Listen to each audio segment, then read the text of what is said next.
In 1611, in an isolated castle high up in the mountains of what is now modern Slovakia, a woman was about to begin a death sentence.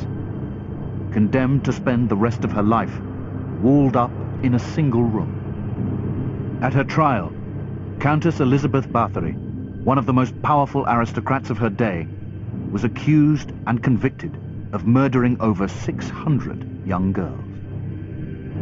Far more frightening in a way than a male doing that sort of thing is a woman who tortures and kills young girls. What appalled many was not just the number of deaths, but the ways in which these girls died. It was said that they were sadistically tortured for weeks on end, sometimes forced to eat their own flesh, and their corpses left to rot in her castles. These things tend to escalate, and there was no check on her. Power tends to corrupt, and absolute power corrupts absolutely. She had absolute power. According to the evidence given at her trial, a picture emerged of a woman who not only had a need to inflict pain and commit murder, but apparently developed an obsession with her victim's blood. Elizabeth Báthory's taste for this blood would eventually give her the title by which she's still known today, Countess Dracula.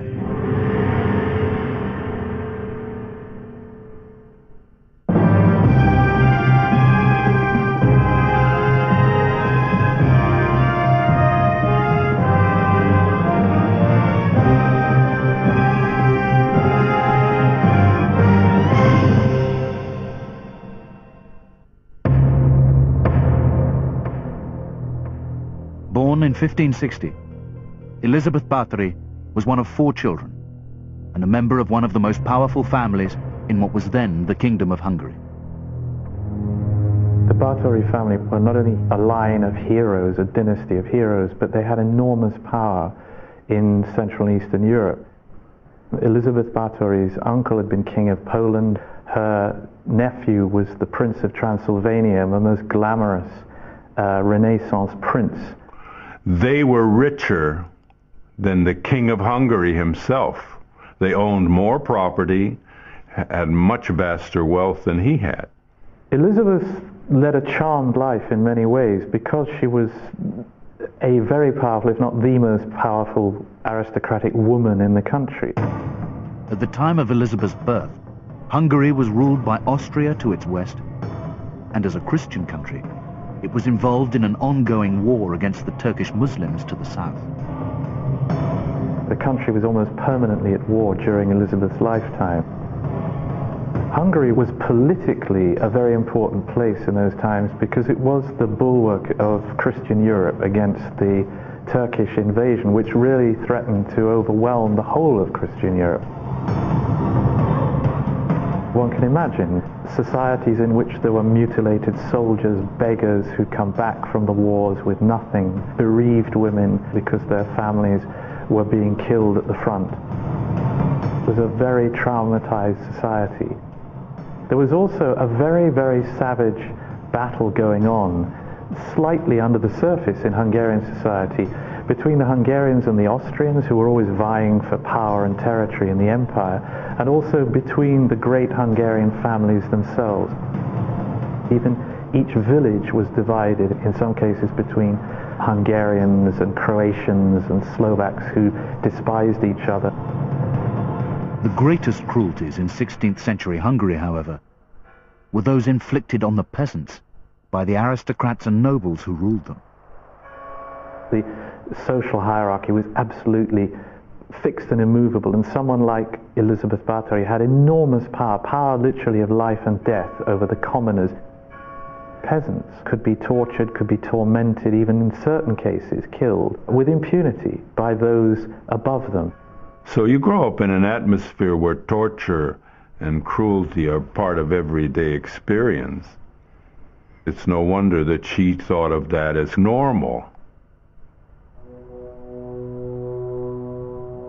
At the age of 15, Elizabeth was married to Francis Nadasdy, an equally powerful aristocrat who, during the war against the Turks, had earned a reputation as a savage and uncompromising warrior.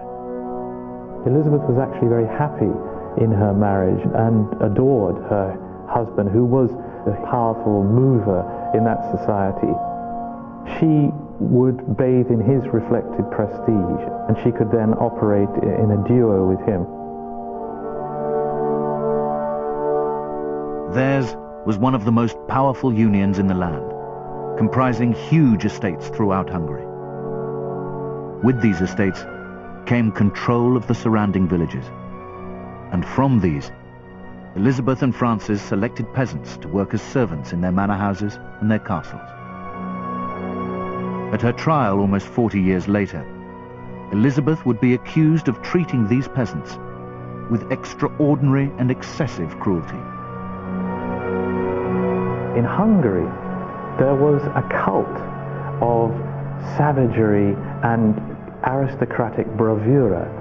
There was even a very strange quality which was called karorum in Hungarian, a kind of inventive use of cruelty which one was supposed to display to one's enemies but also to those beneath one. So it's quite likely that Elizabeth and her husband were very strict disciplinarians, to put it mildly.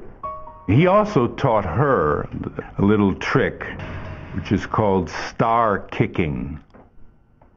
Here's what you do. Take the servant girl, and you take little pieces of paper soaked in oil, and you put them between the toes of the girl. And then you set the little papers on fire, and she kicks, and she sees stars from the pain. And then she'll have been taught a lesson, and really be a very good servant after that. Given the constant threat of a Turkish invasion, it wasn't unusual for Elizabeth's husband to spend up to 10 months in any one year away from her. During his absence, Elizabeth spent most of her time in their imposing and isolated castle at Csejte, on the mountainous borders of northern Hungary.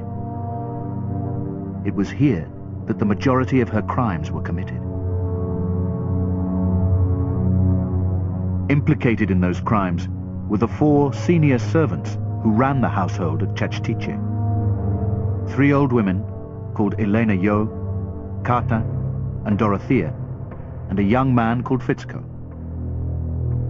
Fitzko is a very interesting character, and he seems to have been a kind of factotum, a kind of jack of all trades, who carried out perhaps all of Elizabeth's dirty work.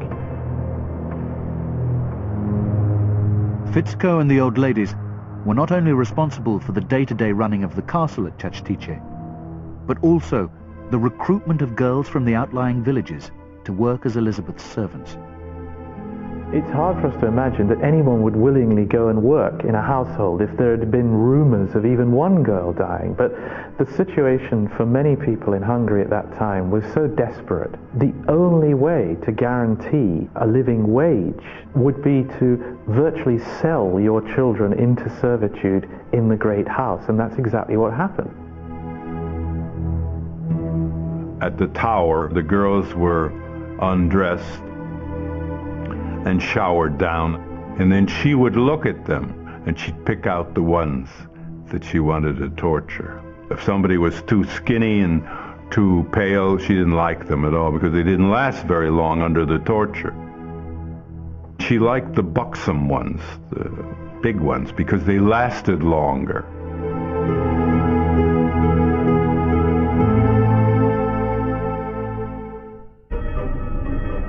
Trivial offences were punished in the most extreme ways.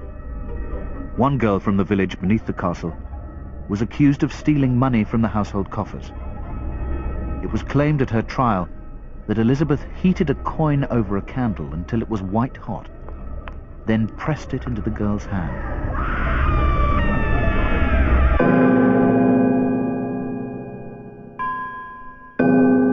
Elizabeth didn't confine her particular brand of domestic discipline to Hungary. On several occasions during her life, she was in Vienna to visit the court of the Austrian king, Matthias.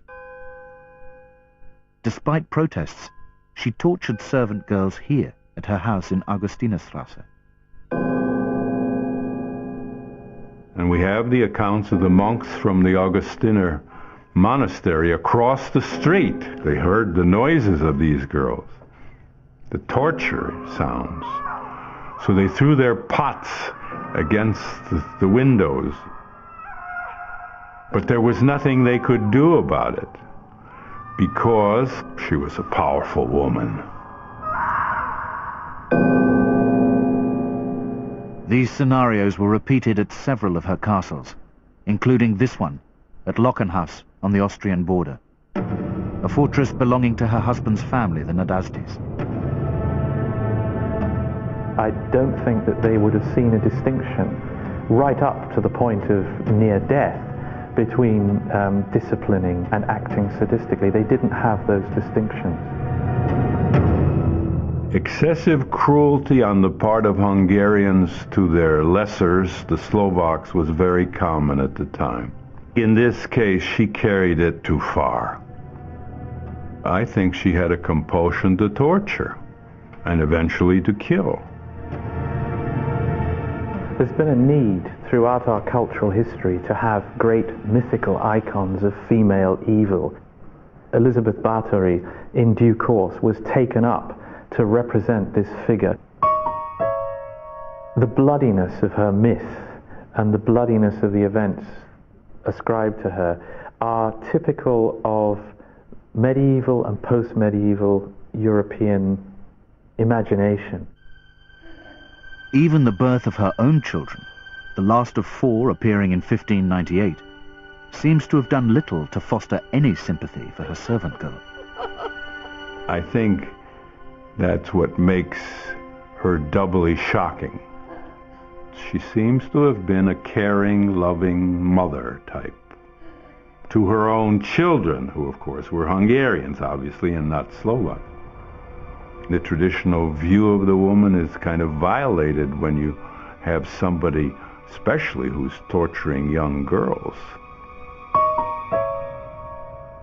This abuse of her Slovak peasants would become markedly more extreme. The catalyst for this was the death of her husband in 1604.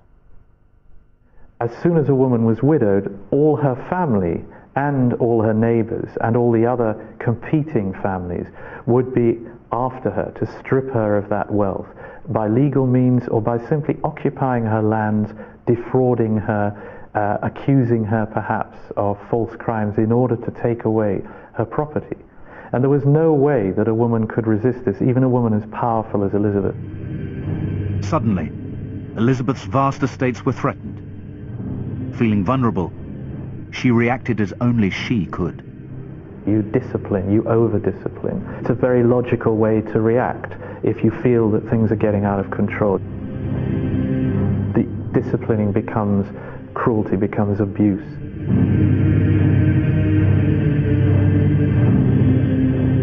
At Csejte, one of her few remaining castles, that abuse would escalate to the point where Alžbeta Bátoriová would become a mass murderer.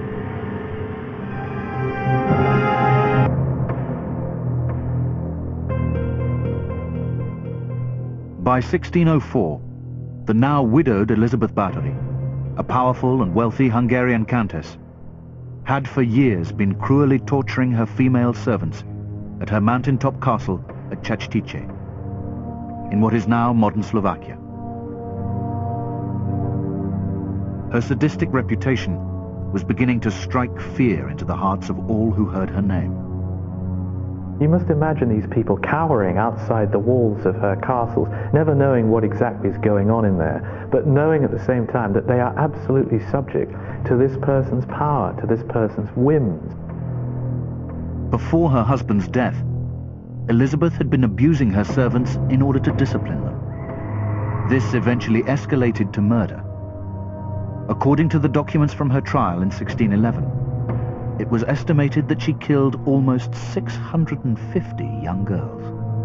There are 2 reasons for what she did. One of them has to do with her own mindset. She thought she was just disciplining her servants. But the other has to do with just getting old and jealousy about the beauty of these girls. She's in her 40s and she was fading. Alžbeta Bátoriová was very obsessed with her own looks. She used to have a mirror, and she would spend hours looking at herself in that mirror. She had that narcissistic fascination with herself and her fading beauty. Elizabeth's obsession with her fading youth manifested itself in bizarre ways. According to evidence given at her trial, witnesses claimed that Elizabeth cannibalized her servant girls. At one point, and we have the testimony of several witnesses, she got angry at one of her maids and she rose up like a bulldog, it says in this document, and she tore the flesh from the shoulders of this girl and bit her breasts. She may have eaten young women's flesh in an attempt to incorporate their youth within her. Somehow in her mind, apparently, she thought if she ingested parts of these girls, maybe she could acquire some of their youthful beauty. So technically speaking, what we're dealing with here is you are what you eat. Cannibalized, sexually assaulted, tortured, and beaten to death, the bodies began to pile up at Csejte. And after a while, when they were running up into the hundreds, she was running out of space. She kept some of the bodies of these girls under her bed, and the place really started to stink. To cover up, Elizabeth and her 4 senior servants claimed that the girls' deaths were due to disease or accident. And to substantiate this, Elizabeth would bully the local clergy into giving the girls a standard Catholic burial. Some of them were just thrown in ditches, and eventually one of her cohorts got rid of the bodies, and they simply buried them further and further away. The testimonies given against Elizabeth Báthory make endless references to how the servant girls died, but one aspect of the evidence is dominant: her association with blood. Elizabeth had this fixation on blood because there are accounts which are verified in the court record of her having to change her blouse because it got so blood-soaked. In later, sensationalized versions of her story, it was claimed that the Blood Countess actually bathed in and drank the blood of her victims. These legends, which place Elizabeth Báthory at the center of the vampire myths, are less shocking than what really occurred. What she would do is she'd have these girls up in cages, and then she had a long lance, and she would pierce them, and the blood would come down and flow on her, and then she would shout obscenities, apparently. Elizabeth Báthory might have gone on killing with impunity forever, but the year 1610 marked the beginning of her end. She made a big mistake. As long as she dealt with Slovak peasants, nobody cared. That's a fact. She could have gotten away with it.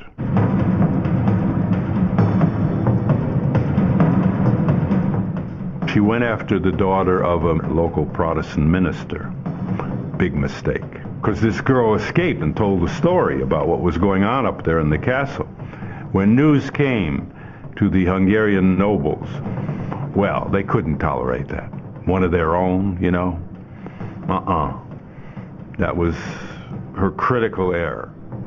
Ironically, Elizabeth's nemesis was a relative of hers, Count Georgi Thurzo, ruler of estates near the town of Bichka to the northeast of Csejte. What's clear is that Thurzo wasn't acting out of a sense of moral outrage. He wanted Elizabeth's lands. Elizabeth was the only one whose court in Csejte was the rival to his court in Bicsa. However much he had fellow feeling for her as a fellow aristocrat, as a fellow Hungarian, he would see her as an obstacle to his ambition. But Thurzo had to act quickly. He had to keep the Austrian emperor at a distance because the Austrians wanted Elizabeth's lands and wealth as much as Thurzo himself. On the bitterly cold night of December 29, 1610, Thurzo led a party of soldiers into Csejte Castle. In a letter to his wife, he described what he found when he entered. We directly came then upon certain men and female servants in the manor house. We found a dead girl there. A second one was dead too, from a number of wounds. I await here until the accursed woman has been deposited in a fortress and a suitable room found for her.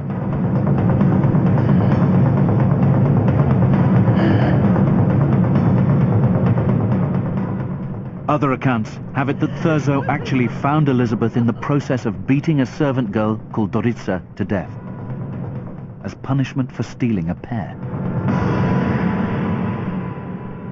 On January the 2nd, 1611, only 4 days after her arrest, Thurzo convened a court at Bicsa.